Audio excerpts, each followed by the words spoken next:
Yo, what's going on guys, it's Cynical and welcome back to another video. Today for you guys, I want to talk about Disney Mirrorverse. This is a free-to-play iOS Android game, and quickly before I get into this, I know like as soon as any YouTuber mentions those words of being a mobile game for iOS or Android, you're going to instantly assume that the person has been paid to talk about it.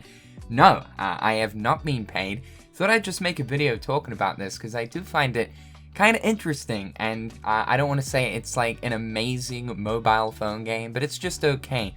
I think the biggest draw for me towards Mirrorverse is its character designs and how it gives us alternate versions of beloved Disney characters. Seriously, some of the takes on the Disney characters here are really cool, and sort of almost gives me vibes of if Square Enix went ahead and made their own original designs of the Disney characters that appear in Kingdom Hearts. Possibly they'd take on some of these designs. I think they're really cool. That was the first initial, I guess, drawing factor into Mirrorverse. Now, Mirrorverse is set to release worldwide on the 23rd of this month. It has actually been in open beta for my country for quite some time and other regions around the world. But for you guys over in the US, you will be able to play it come the 23rd of this month, so not too far away. Thought I would talk about this before it releases worldwide, just in case you guys didn't know about this. You may have seen some of the character designs floating around the internet. I think that's how this game has sort of got its name out there. But what exactly is Mirrorverse? Well, let's dive in. Mirrorverse is an action RPG beat-em-up game where you take control of alternate universe versions of the beloved Disney characters. It's developed by Kabam Games, also known for Marvel Contest of Champions, Transformers, Forged to Fight, and has the big heavy hitter, Shop Titans. You guys know Shop Titans? Yeah, same, neither do I. Personally, I don't dip into mobile phone games really all too often, but I have heard that apparently this game plays in similar fashion to Marvel Contest of Champions, so if you're familiar with that game, then it's almost pretty similar here with Mirrorverse. Now, if I am playing a mobile phone game, it's most certainly not for its story, and the story that's found here is pretty straightforward. Again, it's a mobile phone game, so it's not going to be anything groundbreaking. The story premise goes a little something like this. There are beings known as Fractured, kind of think Heartless from Kingdom Hearts, and they are seeking to destroy the Mirrorverse, the known different universes that pertain to the different Disney worlds. You, as the player, call forth Guardians to help out in the epic quest to stop the Fractured. Yeah, it's a pretty basic, simple story. Where I'm up to in the story as of right now is essentially Maleficent is running around. She has control over the Fractured. Surprise, surprise, in similar fashion to, I guess, Kingdom Hearts. Most of the time you'll be taking on Maleficent's goons, but what is cool is the boss encounters in each of the story mode scenario missions are darkness fractured versions of those beloved Disney characters, which I think is really cool. Like, take a look at Fractured Donald and Goofy right here. This is literally what they'd probably look like if they fell to darkness or became some kind of anti-version in Kingdom Hearts. As of right now, the game currently consists of 7 chapters for its story mode, and as the game goes on, more chapters will be added. Each chapter has you visiting a different Disney world, so as an example, for chapter 1, you are in the world of Tangled, and for chapter 2, you're in the world of Pirates of the Caribbean. It's kind of neat because as you're progressing through each of these worlds, the Disney characters will have conversations talking about the home world to that specific Disney character. So like in Kingdom Hearts, it's Sora going out and visiting all of these different Disney worlds, but here in Mirrorverse, it's literally a group of Disney characters visiting each respective Disney world, which I think is a really cool concept. It's very Kingdom Heartsy, except without the Kingdom Hearts characters. Each chapter contains 10 missions, and within these missions you are rewarded stars, a total of 3 depending on how many specific objectives you complete in those missions. Obtaining stars within a chapter will grant you more rewards. The game is designed around an energy system like pretty much most mobile phone games, so you can't sit there and play for hours, but from what I've experienced so far at least, The energy does seem to last a long time, and as you do level up as well, your energy limit will increase. You can use an item in the game that replenishes energy that can be purchased for coins, which is the non-premium currency of the game. Before I progress any further, I have to say this is a mobile phone game, right? So this means that this game does have all of those to be expected mobile phone game tropes and systems in place. And yes, in case you're wondering, it does have gacha systems, because of course it does. Disney do like money. Orbs are the premium currency of this game, and they are used to purchase crystals. These crystals are then used to summon forth guardians. The game will definitely remind you, hey, if you want to swipe your credit card our way and get some sweet dope rewards, then you can do so. The game does have a habit, like a lot of games, and especially one that's making the big rounds at the moment, Diablo Immortal, where every so often it will pop up with sort of an advertisement for a certain discounted pack, explaining how much value you're going to get out of the pack, and that you probably should buy this pack because it's a really good pack for value. Disney Mirrorverse does this, and it is annoying. Every single time you go into the game will remind you, hey, here's a value pack. However, as much as the game definitely wants you to spend money and that those pop-ups are certainly reoccurring, the free-to-play side of this game is actually pretty good. There's a lot of different things you can do in the game itself to acquire the premium currency. For example, each story mission that you complete, you will garner yourself 5 orbs. It's not much, but over the course of time, these do actually stack up quite fast. And on top of that, there's a bunch of different achievements and objectives to do as you're just simply progressing through the game, which will also garner you orbs. There's also a crafting system that allows you to craft crystals that will either grant you guardians or different materials and things such as motes in order to increase the level of your guardians, different tomes in order to increase the tier of the guardians, or energy pots and so on and so forth. There's nothing required in order to craft the Timekeeper's crystals. You simply select what time frame crystal you want to craft, and there we go. You just have to wait either 2 hours, 4 hours, 8 or 12 hours. And also, these will grant premium currency orbs as well. Also help out with free-to-play, there is also log-in bonuses. Yeah, like most mobile games. But they are kind of quite generous with how many login bonuses you get. Currently right now, I'm receiving 5 of them for the VIP calendar, welcome calendar, June enhancement, and final countdown.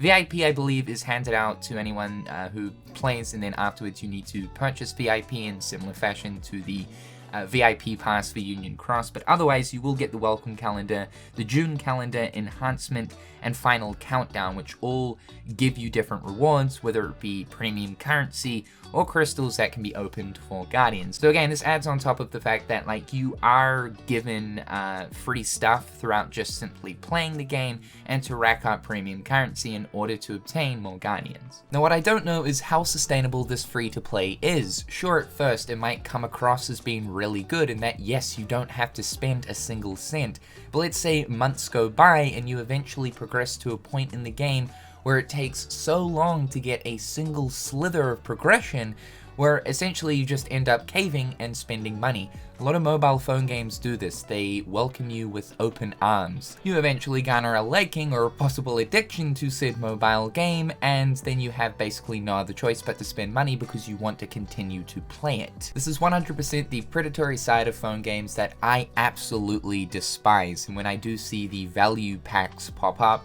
it does send signals that, yeah, this could potentially not be viable later on down the track, but time will tell. For at least the beginnings of the game, it does seem like free-to-play is a viable option. Right now, there's only about 40 Guardians in Mirrorverse, but more will be added over time. I have close on about half of the Guardians in the game, and I haven't actually been playing for that long, so it won't actually take too long to acquire all of them.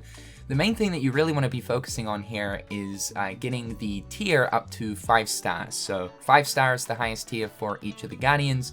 Most of the time when you pull them, unless you're pulling a crazy crystal that contains and absolutely guarantees a 5-star Guardian, pretty much always going to be pulling anywhere from a 1-star to a 3-star. The good thing is, if you pull a duplicate Guardian, they will turn into what is basically tier XP towards that specific Guardian, and over the course of time, after pulling enough duplicates, that tier for that Guardian will increase. The star tiers pretty much just determine the core stats of that Guardian, so the higher the tier is, the higher the core stats will be. However, 4-star is quite useful to obtain as it will unlock an additional ability for the Guardian. Guardians can also be leveled up through playing various different missions, or of course manually via the use of motes. Motes are specific to what type of Guardian it is, so you will have green motes for the support Guardian, red motes for the attack Guardians, blue motes for the tank Guardians, and orange motes for the ranged Guardians. Pretty self-explanatory as to exactly what the types do. Attack is close ranged attack, ranged is ranged attack. Tanks can take more damage and can also provide buffs for your party, and support your party, so things like debuffs, buffs, and healing. Through leveling the characters up, their core stats will increase on top of also unlocking talents, which a total of 3 can be equipped. These slots though will be unlocked as you upgrade them higher and higher, with the 3rd slot being unlocked at level 25. More talents will become unlocked as you do level them up as well, so eventually you will have a handful of talents for that specific character, and it's up to you to decide what 3 you want and is best picked for the situation ahead. So there's a little bit of customization when it comes to the Guardians, but like not overly too much. It's not like there's gear or weapons or any of that kind of thing. The only thing you'll really be tinkering around with will be the talents. As you do level them up, by the way, there are certain caps every 10 levels, so you will need a specific gem item in order to unlock the next 10 levels for that Guardian. And by the way, these can be acquired in free-to-play, from what I'm seeing at least at the moment. Now, the gameplay of the game is pretty good, though it can get pretty repetitive. It's the sort of game where you kind of just pop in for maybe like an hour or 2 each day, and then be done with it. It's not something you'll sit there for hours on end playing, but it is a real-time action RPG beat-em-up. Unlike something like Kingdom Hearts Union Cross, which is really, to be honest, quite static with its gameplay. Sure, you do control the character, and yeah, you flick the medals and stuff, but it's not really all too involving. I mean, that game can actually be chucked on auto, and the game will just simply play for you.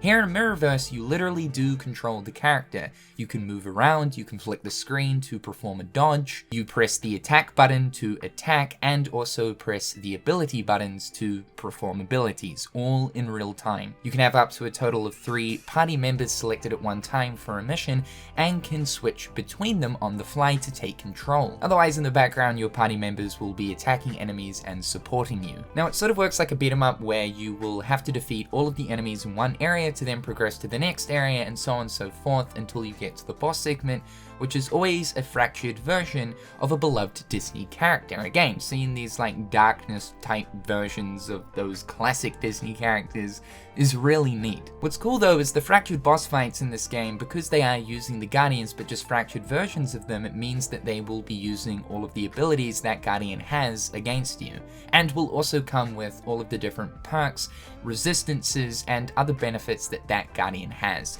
So for instance, Sully is an absolute tank, which means when versing his fractured version, he will be an absolute tank. This does mean that for specific missions, you will need to plan your party setup accordingly. Because maybe you're versing a tank, you'll need 2 supports that will have healing capabilities, while actually playing as a tank that can absorb a lot of damage. Or maybe you need someone like Scar, who can apply bleed status effect to enemies to damage them over time. Tiana's healing can also come in quite handy, as it is a heal over time. What you can really tell is the developers have kind of thought about the different abilities for each specific Guardian to make each one useful in their own right. Just because there is a multitude of ranged Guardians isn't to say that all of them are basically the same. They each have their own perks, which is cool. Again, it really feels like they are fleshed out. But what we absolutely have to talk about right here is the character designs. Again, this was the drawing factor towards me even showing any interest in this, and they are seriously cool. Again, they come from an alternate universe from the respective character. These are parallel versions of those beloved Disney characters. So a few examples right here is Maleficent. She looks absolutely awesome. Badass. She looks like her classic self, but except her armor and all the detail is slightly different to me, more in line with maybe something kind of Final Fantasy-esque. Jack Skellington looks like an absolute Chad along with Oogie Boogie. Like, look at that dice flail he's got. He looks simply dangerous. Buzz Lightyear looks like an absolute beast. Almost looks like he's been ripped out of the Halo universe. And then looking at Mike Wazowski, he's literally in a mech suit. Donald embraces his whole sailor get-up here in Mirrorverse. He's got this, like, sailor-looking sort of metal battle suit on with big ass gauntlets and like a huge sort of pickaxe anchor weapon. So yeah, he's a melee user this time around in Mirrorverse. Whereas Goofy takes on this pilot type theme with being a ranged user using this big ass metal boomerang. Whereas Woody, yeah, I don't really know what to say about Woody. He's a human now and he's a cowboy. He's kind of mad handsome though. Tinkerbell is a literal avatar. Captain Hook looks like he's finally acquired the Plunder of Fortune. Mulan is apparently Gilgamesh. Gaston is apparently Giga Chad. Yeah, and so on and so forth. You get the idea. The character designs here for Mirrorverse are really cool, and it gets me super excited to see what other Disney characters eventually get added into this game, and to see what their Mirrorverse versions will end up looking like. I really hope that this game ends up blowing up to a point of actually including Kingdom Hearts characters into them. You can join an alliance in Mirrorverse, which is essentially the multiplayer component of the game. It's not true real-time multiplayer or anything. Essentially, you just join an alliance, a group of people.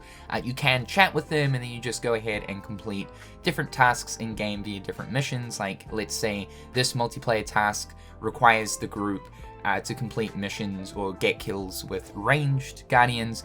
You do that and then you'll get a sweet reward for the whole group. This will usually be the specific alliance currency, which can then be used to purchase more items. So guys, that is a bit of a rundown on Disney Mirrorverse. I'm having a bit of fun with this game and really did want to talk about it before the worldwide release in a few days. This is certainly one of the better mobile phone game experiences I've played, though again, as I was saying, it does get quite repetitive.